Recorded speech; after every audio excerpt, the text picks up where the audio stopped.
Assalamualaikum warahmatullahi wabarakatuh. Salam sejahtera buat kita semua. Om Swastiastu, Shalom, Namo Buddhaya.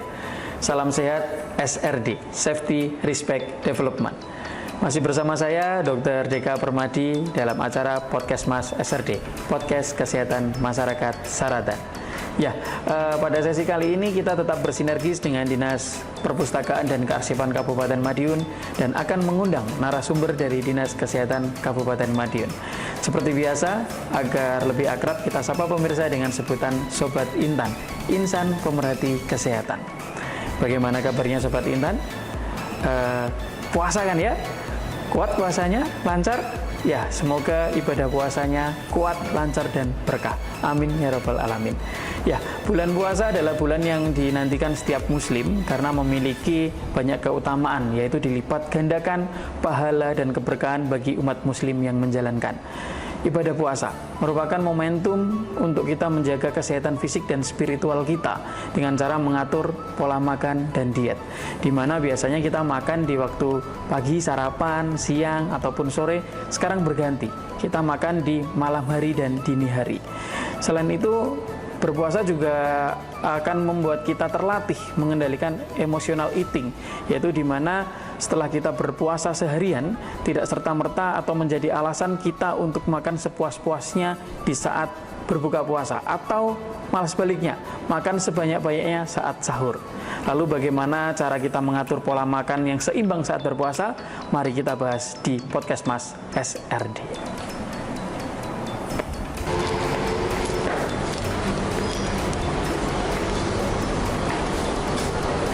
Ya, kita sudah bersama dengan narasumber dari Dinas Kesehatan Kabupaten Madiun.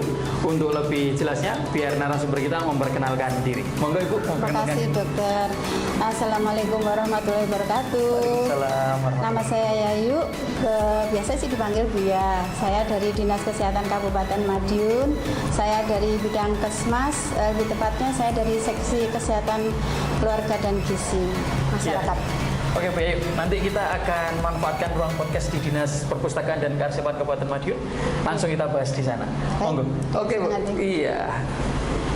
Pertinan, saya sudah bersama dengan Bu Yayu berada di ruang podcast Dinas Perpustakaan dan Kearsipan Kabupaten Madiun. Cukup menarik ya Bu fasilitas di sini Bu ya. Luar biasa. Iya. Ya Bu Yayu, ini saya dengar katanya Bu Yayu lebih akrab dipanggil Buya ya Bu ya. Ya, teman-teman juga banyak udah panggil saya Buya gitu ya. Ya. Oke, Buya, apa kabar hari ini? Alhamdulillah sehat, luar Sehat biasa. ya. Masih puasa Bu? Masih puasa. Iya, cuman tetap energik ya Bu ya. Amin. Iya. Oke, langsung saja Bu ya. Nanti ada beberapa pertanyaan ya Bu ya. Untuk kita edukasi bersama, yaitu masyarakat secara luas atau pemirsa yang ada di podcast Mas ini Bu.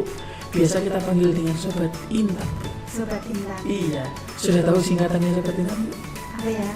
Sobat Intan adalah insan pemerhati kesehatan. Insan pemerhati Iya. kesehatan. Oke, kalau gitu kita sapa dulu Sobat Intan ya Bu ya. Oke. Ya. Salam sehat, SRD, Safety, Respect, Development. Iya, itu salamnya kita Bu ya. Biar lebih menarik, kita ulangi lagi Bu ya. Kita sapa Sobat Intan. Salam sehat, SRD, Safety, Respect, Development. Oke, terima kasih Bu ya. Bu ya, pertanyaan yang pertama Bu ya. Ini kan sedang berpuasa ya Bu ya. Tadi sudah saya sedikit beritahu untuk Sobat Intan, memang puasa ini akan mempengaruhi pola makan. Pasti kita juga akan terpengaruh gizinya Bu ya. Sebenarnya Bu, gizi yang seimbang itu seperti apa ya Bu? Jadi kita sepakat dulu Ya.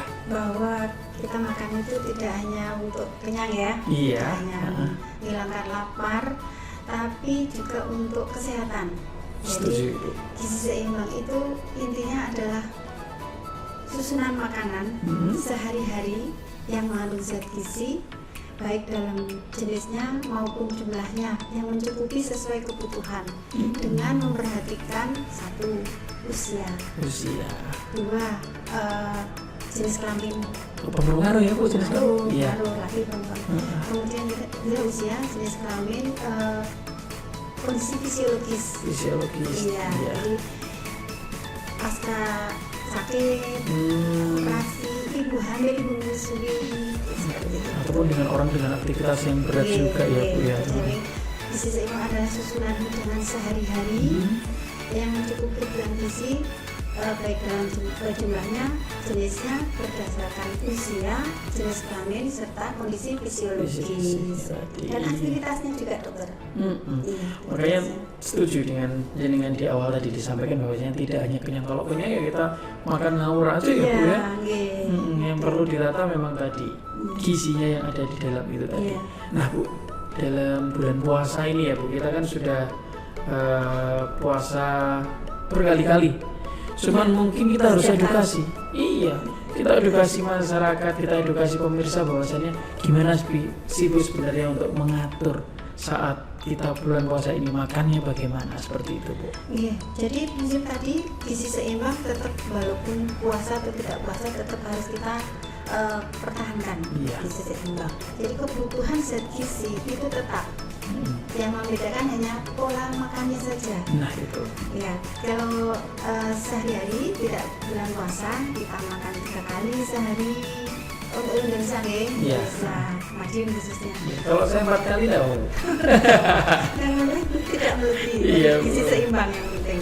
Itu hanya untuk frekuensi aja. Yang penting kebutuhannya tercukupi, tidak berarti tidak kurang. Namun pada umumnya masyarakat Indonesia adalah 3 kali sehari. 3 kali sehari dengan 2 kali atau 3 kali selingan atau kudapan. Nah, pengaturannya di bulan puasa ini karena kita harus menahan lapar dahaga 13 jam paling tidak ya, jam 4 lebih sampai jam 6 ya, kurang lebih 13,5 jam. Jadi otomatis waktu untuk memenuhi kebutuhan zat gizi tadi itu hanya pada waktu mulai maghrib sampai dengan imsak. Itu kita biasanya hanya tinggal sekali makan. Sekarang dalam waktu segitu harus mencukupi semuanya. Gizinya. Iya, kalau kita buat 3 kali tentunya ya kebanyakan.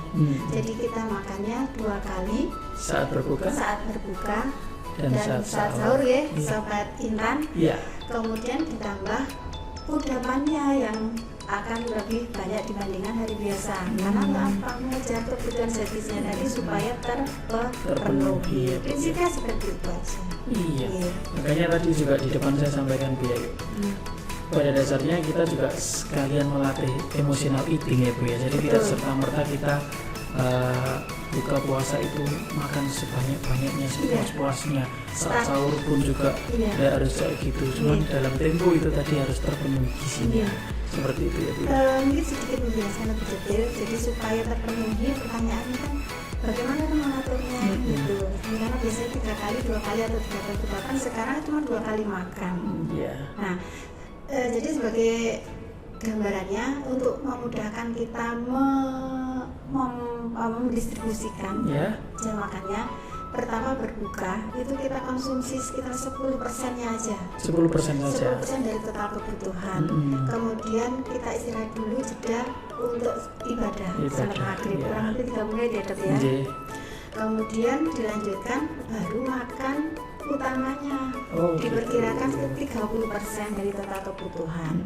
Setelah itu kita beres-beres, bersiap untuk sholat ibadah, sholat isya tarawih. Kita kudapan sekali lagi sekitar 10% lagi.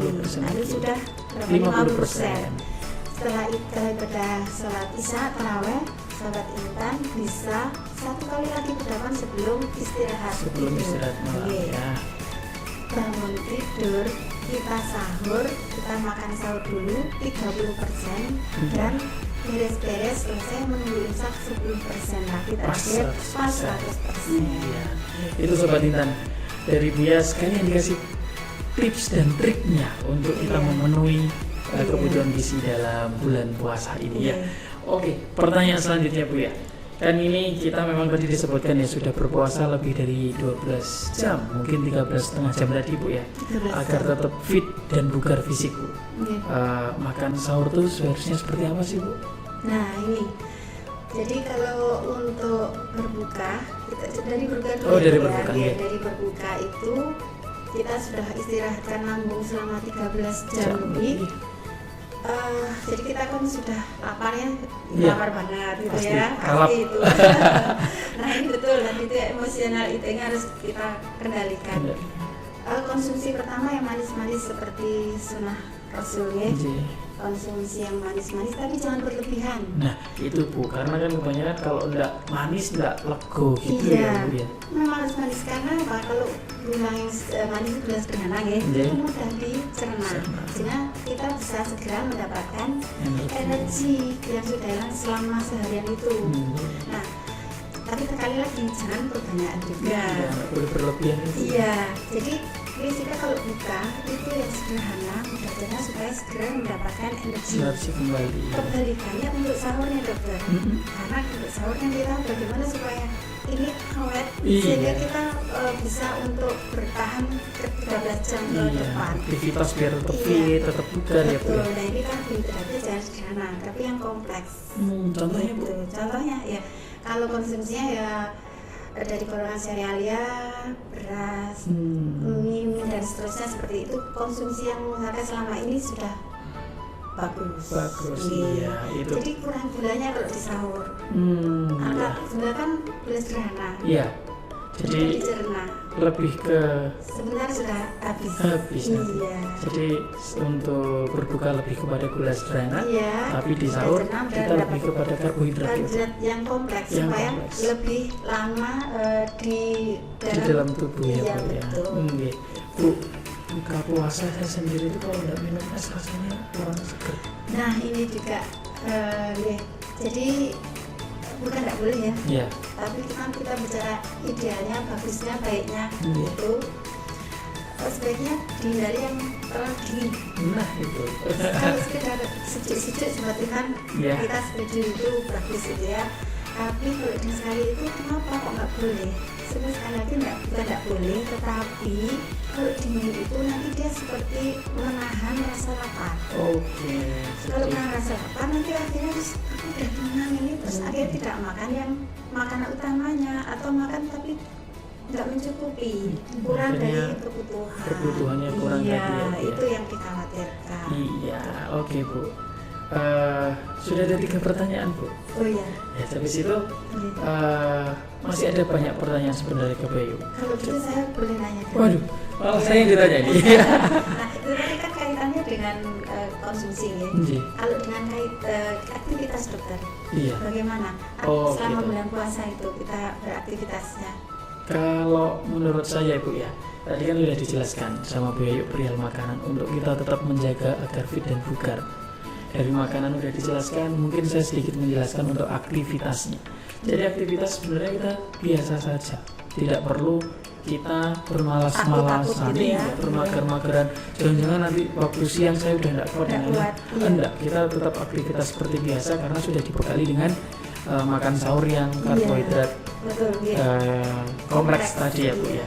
Nah, cuman untuk agar tetap fit dan bugar, saran saya tetap olahraga Bu. Betul. Cuman Iya. ada triknya lagi Bu Yayu. Gimana dok? Kalau olahraganya nanti pagi atau siang, Iya. itu tak rasa akhirnya akan capek di sore hari. Jadi saya Iya. lebih menyarankan di saat kita berpuasa, kita berolahraga 30 menit atau 1 jam sebelum berbuka puasa Bu. Oh iya iya iya. Jadi nanti Bu, kalau kita olahraga 30 menit sebelum berbuka puasa, saat berbuka puasa kita segera mengganti Betul. energi yang habis karbohidrat tadi. yang sederhana tadi. Iya, Sudah gula cerna, sederhana betul, tadi. iya. Atau Bu bisa kita akali juga, kita Gimana? olahraganya setelah berbuka puasa. Hmm. Jadi memang olahraga ini tidak bisa lepas waktu kita Iya. berpuasa juga Bu. Iya. Tapi olahraganya Bu jenisnya juga enggak yang Nah ya. nah, Mungkin untuk yang menjaga kebugaran tidak perlu yang iya, olahraga nggak perlu olahraga berat Bu, Iya. nggak perlu angkat besi ya Bu ya. Cukup kita jalan santai, Iya. bersepeda ria, Iya, iya. habis itu mungkin yoga, itu kan Iya, tidak betul, terlalu betul. aktivitas Nah, mungkin berat. bisa kita kombinasi dengan kegiatan ibadah. Jadi mau sholatnya agak bersama gitu ya. Iya. Jadi kita perlu Jalan jalan kaki, kaki atau setuju. bersepeda. Ya, jadi Gitu. tidak mager-mageran intinya seperti betul. itu ya Bu. Ibadah dapat, olahraga dapat. Gitu, Yes, ya. betul sekali. Jadi makanan sama aktivitas memang harus seimbang tadi. Iya, betul. Terus lagi Bu, kadang itu kita berpuasa itu sampai lupa kebutuhan cairan Bu. Tadi kan makanan. Sekarang saya mau tanya Bu, Iya. perihal kebutuhan cairan, tips dan triknya biar kita tidak sampai dehidrasi bagaimana ya Bu ya? Sama juga dengan makan. Minum prinsipnya kebutuhan tubuh kita kan tetap paling tidak 8 gelas per hari. 8 gelas. 8 sampai 10 malah kan ya. Iya. Oke, kita ambil yang 8 aja. 8. Jadi intinya dalam satu malam itu harus terpenuhi yang 8 itu. 8 gelas. Bu, mohon maaf. Iya. Gelasnya berapa mili ya Bu? 200 mili. 200 mili ya Bu Karena ya? kan sebenarnya 2 liter. 2 liter. Ada yang 200, ada yang 250 ya gelasnya Iya, tergantung. ada yang 220. Iya. Iya. Merek tertentu. Iya. Ya kita sepakatnya ambil yang baik 8 ya. Iya. Kalau misalnya gelasnya 250 kan kalau 8 sudah mencapai 2 Lebih dari liter. 2, ya. Yang gitu. Jadi gini, kalau saya sendiri, jadi pas berbuka itu cairan Iya. ya manis itu 1 gelas. 1 gelas. Iya. 1. Berarti sudah dapat 1 gelas nih Bu. 1 gelas. Iya. Nanti pada waktu makan Waktu makan. sampai dengan menjelang istirahat Iya. sudah ada 4 kok istirahat terus ibadah Ibadah sholat, iya. 4 jadi dapat 5. Sudah dapat 5 Iya. gelas. Kemudian setelah ibadah Iya. mau tak mulus atau bahkan bisa selesai nolak kan itu. Iya. Itu bisa 1 sampai 2. 1 sampai 2 gelas Jadi lagi. bisa dapat kita 7. sudah 6 atau 7. 7. Iya. Nah 8-nya pada saat pagi Sahur. sahur. Kalau misalnya malamnya 6 bangun mau sahur 1 gelas dulu. 1 gelas dulu. Kemudian 1 gelas selanjutnya setelah makan sahur. Oh Jadi iya. pas 8. Pas mau imsak itu 1 Pas gelas masak lagi ya Bu. satu. Tapi kalau misalnya malam sudah 7, ya paginya sekurang-kurangnya 1 1 gelas. gelas. Syukur-syukur bisa 2-3 boleh. iya boleh kan 2 liter yang penting. 2 liter. Iya, kalau gelasnya 200 berarti kan masih lanjut itu. Iya. Iya. Jadi memang 2 liter dalam 1 hari waktu puasa ini memang harus dibagi seperti itu tadi ya Bu. Iya, sama ini dok. Pengertian cairan di sini tidak harus kita minum air dong. Kalau kita konsumsi makanan utamanya itu berkuah, Berkuah. Sayur-sayuran ya Bu ya. Iya. Yang ada kuahnya. Sayur asem, apa yang ada kuahnya itu kan juga terhitung cairannya. Iya. Kita mengkonsumsi dawet, sirup, teh, kolak dan seterusnya Itu itu sudah tidak ada cairan, kebutuhan itu saya. sudah dihitung juga. Jadi tidak harus air Dan putih. airnya kita Iya. konsumsi kolak 1 gelas, dawet nih 1 Iya. gelas. Nanti air lagi, belum air sudah 1 gelas. Iya, ya iya, sebenarnya iya. itu. Kadang memang orang terlalu fanatik dengan air putih yang Iya. dianggap kalau tidak air putih berarti belum minum. Iya. Di sini kita harus bedakan antara konsumsi air dengan konsumsi cairan. Oh iya. Setuju. Oke, pertanyaan selanjutnya Bu. Setelah itu mungkin saya lebih kepada makanan yang dianjurkan maupun tidak dianjurkan Bu. Tadi lupa saya tidak tanya itu Oh, iya, di iya. makanan Bu. Oke. Jadi sebenarnya prinsipnya dok, sobat Iya. Intan juga pada dasarnya untuk orang sehat. Orang ya. sehat. Jadi kalau orang tidak sehat kan masih yang di rumah sakit maupun yang berkebutuhan khusus. Kebetulan. Jadi untuk orang sehat itu pada dasarnya semua bisa dikonsumsi. Semua. Semua masakan, semua bahan makan bisa dikonsumsi. Dan tanda petik dengan ukurannya masing-masing. Dengan ukuran Iya. masing-masing. Tetapi tadi saya sampaikan di awal untuk berbuka karena kita tujuannya segera mendapatkan energi. Energi. Jadi sebaiknya tadi itu yang Gula sederhana, sederhana. sebaliknya yang kurang bagus, ya kurang bagus bukan nggak boleh. Iya gitu. ya. Terlalu bergoreng, terlalu bersantan kentang, kemudian berlemak. Jadi artinya jangan langsung start Langsung start makan makanan dia. berat ya Bu ya. Terus ini lagi dokter dan sobat Intan. Perut kita kan setelah puasa kan kosong Iya. sampai sore itu maghrib itu kosong. Jangan dulu deh yang berkafein, bersoda. Bayangkan kosong itu kan Kasih soda. merangsang, iya gitu. Kasihan dah gitu. Iya. Jadi yang bersoda itu kan termasuk di sini minuman soda otomatis kalau kafein ya kopi, teh. Nah teh itu kalau memang kesukaannya ya bikinnya encer-encer saja atau konsumsi jangan langsung 1 gelas. Sedikit-sedikit ya Bu. Coklat.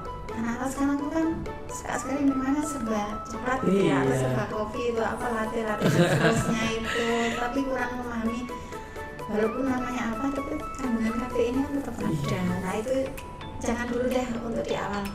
Setuju Bu. Iya. Nah Jadi ini itu, Sobat Intan harus lebih hati-hati memilih Iya. jenis makanan maupun minuman saat berbuka puasa ya. Iya. Untuk sahurnya Bu, Nah untuk sahurnya juga nanti kita kalau seterusnya itu mempertahankan energi ya dan cairan. Jadi kita menahan makanan yang sifatnya diuretik, jangan bikin cepat ke belakang gitu. Itu diantaranya mungkin sempat ini udah pernah paham ya, yang mengandung kafein otomatis itu. Jadi kalau mengkonsumsi kopi, teh sebaiknya pas malam teman tadarus, ya teman nonton TV santai, nah itu monggo konsumsinya di situ. Tapi ya pilihan ada di sebuah semua ya. Kalau gak apa-apa sih. Kalau nggak minum itu saya rasanya tapi di situ. Tapi besar harapan saya Bu Yayu, bahwasannya setelah dikasih edukasi dari Bu Yayu, Sobat Inan lebih paham.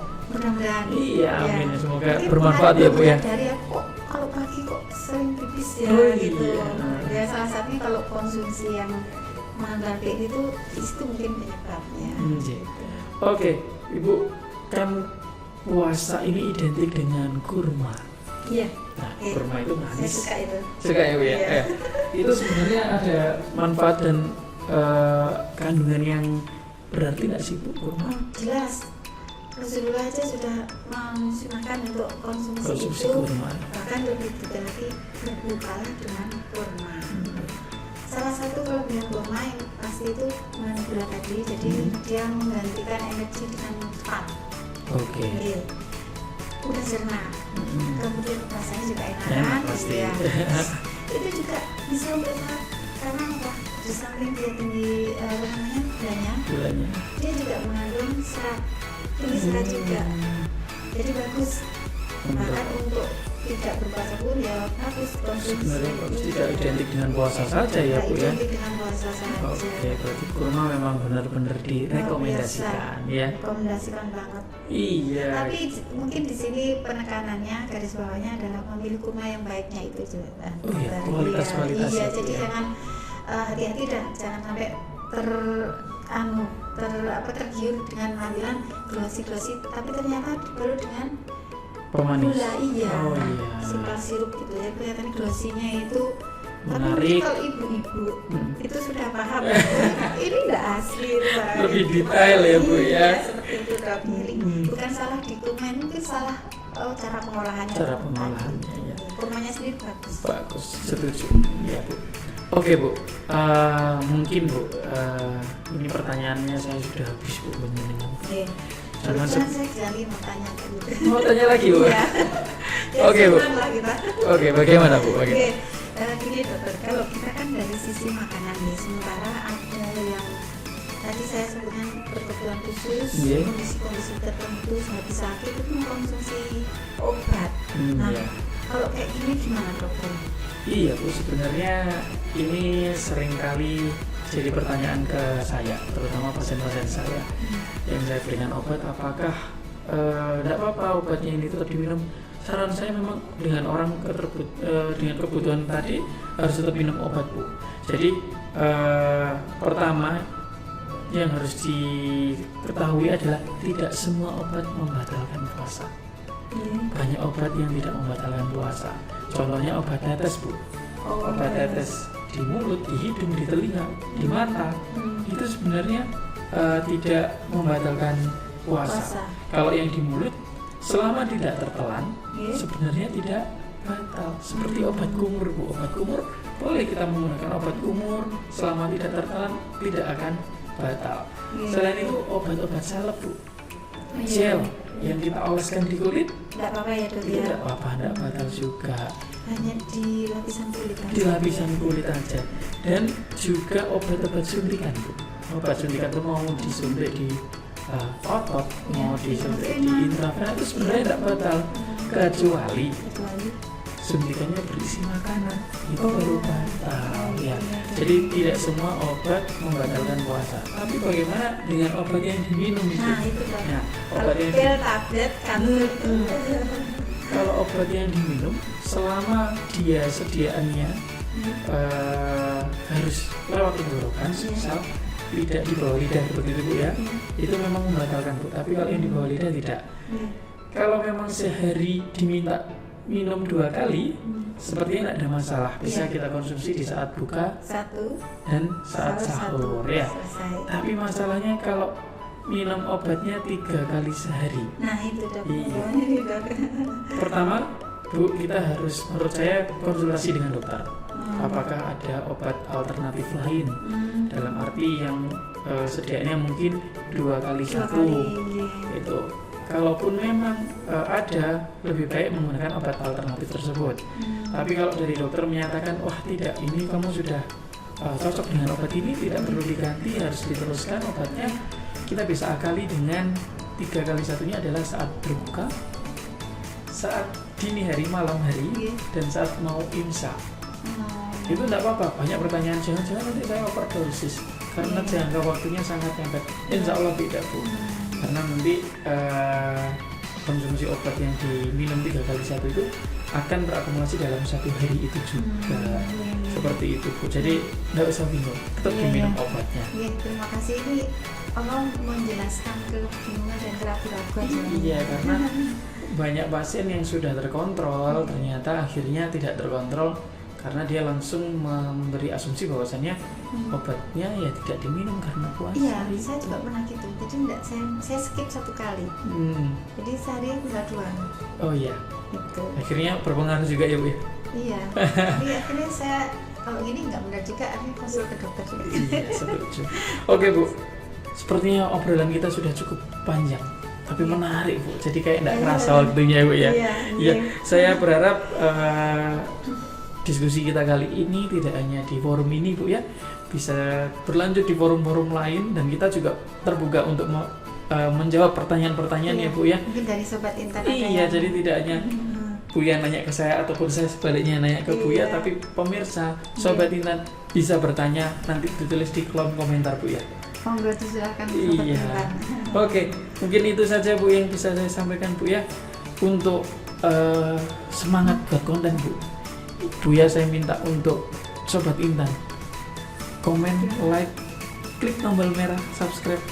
Diajak, Bu, Sobat Intan untuk klik tombol merah. Saya sendiri nih. Iya, monggo. Untuk Sobat Intan, juga Sobat Intan yang lain, juga rekan-rekan saya dimanapun berada, ayo like, subscribe, dan Komen ya, yang bagus-bagus ya. di channelnya Puskesmas Saratan tentunya ya, Bu ya. Oke. Puskesmas Saratan juga punya banyak sosmed, Bu. Iya. Mau ada TikTok, Wis, ada Twitter, iya, ada Facebook, ada Instagram, dan keren. segala informasi akan kita share di medsos kita. Jadi Sobat Intan dan seluruh pemirsa pantengin sosmed Puskesmas Saratan. Dikepoin ya. Iya. Oke, Bu ya, terima kasih banyak atas waktunya. Sama-sama Dokter Deka. Sampai jumpa di waktu lain dengan kondisi yang lebih baik. Saya mohon maaf mungkin bila ada hal yang kurang berkenan. Kita tutup podcast kali ini dengan sapaan ke Sobat Intan tadi, Bu ya. Oke. Salam sehat, SRD, Safety, Respect, Development. Terima kasih, Bu Yayu.